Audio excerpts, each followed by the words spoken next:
उत्तर प्रदेश के इलेक्शन होने वाले हैं। कई जगहों पर सियासी माहौल गर्म है। मेरे अजीजों, मुझे सीट कुर्सी से कोई मतलब नहीं, लेकिन मैं ये देखता हूं यहां सारी जात, सारी बिरादरियां अपना अपना गठबंधन बना रही हैं। मैंने देखा कि मुसलमान इसमें कहां हैं। तकरीबन ये वो स्टेट है जहां पर दूसरी बड़ी बिरादरी मुसलमानों की है, दूसरी बड़ी बिरादरी, और छोटी सी छोटी बिरादरियां जिनका ताल्लुक 3% है, 5% है, उनका अपना एक लीडर है और वो साजबाज कर रहा है बड़ी बड़ी पार्टियों के साथ कि इतने सीट हमें दे दो तो हम तुम्हारे साथ गठबंधन करेंगे। मरकजी हुकूमत पर कायम पार्टी, रूलिंग पार्टी के साथ बिहार के स्टेट में 3% रखने वाली तादाद का एक लीडर सीटों के लिए ये साजबाज कर रहा है। पूरे स्टेट में देखा, कहीं कोई ऐसी हमारी क़ियादत नजर नहीं आ रही जो बनाम मुसलमान बात कर सके। देखा हर पार्टी में ये टुकड़े टुकड़े मौजूद हैं, हर पार्टी में। बीजेपी में भी यही झंडे लहरा रहे हैं, कांग्रेस में ये झंडे लहरा रहे हैं, वहां जितनी लोकल पार्टियां सब में मुसलमान मौजूद हैं। होता यही है मेरे अजीजों, मैंने कहा जो शेर मुत्तहिद होगे तो कहलाओगे मोमिन व गाजी, मुंतशिर होगे तो कस्तों में सफाया होगा। आज हर कोई तुम्हारा इस्तेहसाल कर रहा है। मेरी ये बातें इन्हें चुभेंगी, ये चाहते हैं डिवाइड एंड रोल। और अगर मैं मुसलमानों को मुत्तहिद करने की बात करूं तो कल का ये मीडिया मुझे ये पेश करेगा ये भड़काऊ भाषण देने वाला मौलाना है। हम अगर यूनिटी की बात करें, इत्तेहाद की बात करें, तो डर इनको है कि पूरे मुसलमान मुत्तहिद हो जाएं तो फिर हमें इनकी बात माननी पड़ेगी, इनके मुतालबे सुनने पड़ेंगे। इसलिए इनको हर पार्टी में टुकड़े टुकड़े करके रखो। अजीजान गिरामी वकार, आज हमारी पोजीशन यह है, दलित बिरादरी का अगर लीडर अपने तमाम कम्युनिटी को मुत्तहिद होने की बात करे तो कहेंगे वो अपनी कम्युनिटी की बात कर रहा है, कोई मसला नहीं। सारे दलितों को जमा करने की बात कर रहा है। ब्राह्मण अपने स्टेज से कहे, ठाकुर अपने स्टेज से कहे कि सारे ठाकुर जमा हो जाओ एक ही झंडे के नीचे, तो लोग उससे कहेंगे वो अपनी कम्युनिटी को जमा कर रहा है। अफसोस यहां है, अगर मुसलमान ये कह दे कि सारे मुसलमान जमा हो जाओ तो कहेंगे भड़काऊ भाषण है। सबको जमा करके ये जिहाद का ऐलान करना चाह रहे हैं। हमारा जमा होना भी इनके लिए तकलीफ दह है, समझो मेरे अजीजों।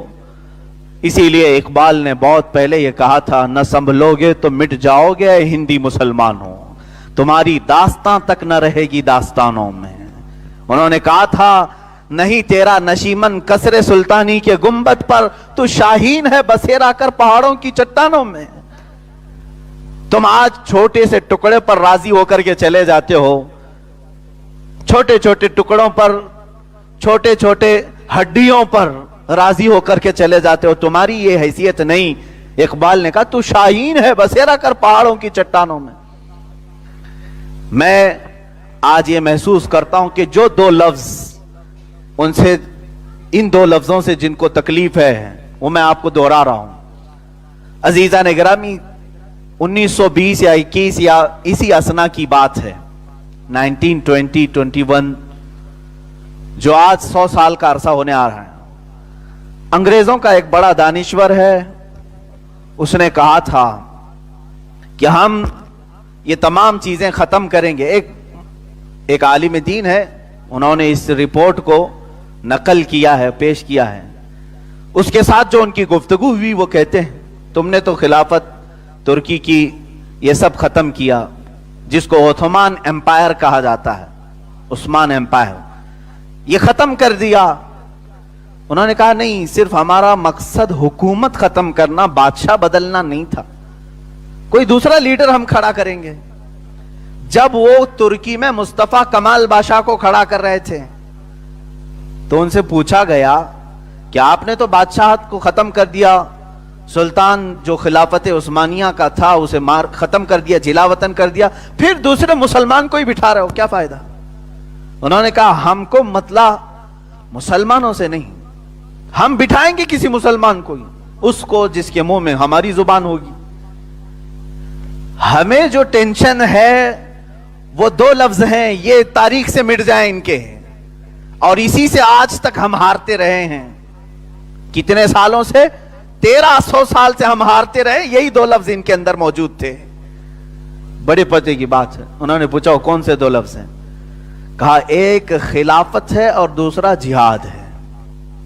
یہ دو ورڈ کو ہم اتنا سپوائل کر دیں گے، اتنا بھیانک بنا دیں گے، آئندہ کبھی یہ دو ورڈ کوئی بولے گا تو اسے جیل بھیجنے جیسی حالت بنا دیں گے. آج یہی ہے. جہاد کا لفظ استعمال کرو تو یہ کہیں گے آتنکوادی ہے. خلافت کا لفظ استعمال کرو تو یہ کہیں گے یہ بھڑکاؤ ہے. خلافت قائم کرنا چاہ رہا ہے، شریعہ رول قائم کرنا چاہ رہا ہے، یہ پروپیگنڈا پھیلا دیں گے. یہ میرے عزیزوں پچھلے 100 سال سے چل رہا ہے. اور مسلمان کنٹریز جو ہیں، میں تو ہندوستان میں ہوں، یہ سب کا ملک ہے، سارے لوگ یہاں پر ہیں. میں ان مسلمانوں کے ملکوں کی بات کر رہا ہوں، وہاں پر بھی خلافت کی بات کرنے پر مسلمانوں کو جیل میں بھیجا جاتا ہے. ہاں کوئی کر کے دکھا دے. سعودی عرب میں اگر کوئی کہہ دیا کہ خلافت اسلامیہ جیسی تھی ویسے ہونی چاہیے، اسے جیل بھیج دیا جائے گا. نا، بادشاہت چلے گی، ایک ہی خاندان رولنگ کرے گا، دوسرے کا کسی کا حق نہیں ہوگا. جبکہ خلافت ایسی نہیں. اگر خلافت ہونا تھا ایسے ہی، حضور اکرم صلی اللہ تعالی علیہ وسلم اپنی زندگی میں اپنے خاندان والے کو جانشین بنا دیتے.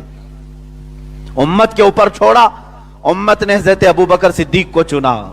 حضرت ابوبکر صدیق کے اس وقت 3 بیٹے موجود تھے. وہ خلیفہ اسلام اپنے بیٹوں کو جانشین بنا دیتا جیسے سجادہ نشین چلتے ہیں. پیر صاحب کے بعد بیٹا تخت پر بیٹھتا ہے. آج بھی یہ نظام ہے درگاہوں کا. حضرت ابوبکر صدیق کا کوئی بیٹا سجادہ نشین نہیں بنا، بلکہ حضرت عمر فاروق رضی اللہ تعالیٰ عنہ، آپ کے ہاں خلافت آئی. حضرت عمر جب آخری وقت میں تھے، ان کے بیٹے حضرت عبداللہ ابن عمر رضی اللہ تعالیٰ عنہ صحابی رسول ہیں اور جلیل القدر صحابی ہیں، جن سے کثیر حدیثیں مروی ہیں. حضرت عمر فاروق رضی اللہ تعالیٰ عنہ نے 6 صحابہ کو بلایا اور کہا یہ 6 میں سے کسی کو چن لینا، خبردار میرے بیٹے کو خلیفہ نہیں بنانا. یہ اسلام نہیں ہے. یہاں پر وراثت میں خلافت نہیں چلتی، وراثت میں یہ جانشینی نہیں ہے، بلکہ امت میں جو سب سے زیادہ پرہیزگار ہے وہ ہمارا قائد ہے، جو سب سے زیادہ متقی ہے وہ ہمارا رہنما ہے. امت نے اسی طرح رکھا. سیدنا عثمان غنی رضی اللہ تعالیٰ عنہ کے بعد حضرت عثمان رضی اللہ تعالیٰ عنہ کے بھی خاندان والے موجود تھے. آپ نے اپنے خاندان میں سے کسی کو اپنا خلیفہ منتخب نہیں کیا، بلکہ یہ خلافت جیسے رسول کریم صلی اللہ تعالیٰ علیہ وسلم چھوڑ گئے تھے امت کے اوپر، ایسی حضرت عثمان بھی جاتے وقت امت کے حوالے کر گئے، اور ساری امت نے اس شیر خدا کو چنا جس کی قیادت میں کسی کو شک نہیں تھا. عزیزان گرامی وقار، یہ خلافت کے معاملات تھے. لیکن آج کسی بھی اسلامی نام کی کنٹری میں نہ خلافت قائم ہے، نہ حضور اکرم صلی اللہ تعالیٰ علیہ وسلم کا وہ منہاج، وہ طریقہ قائم ہے. نام کے لیے یہ جبے کبے پہن کر کے اسلامی کہلاتے ہیں، لیکن حقیقت میں اندر سے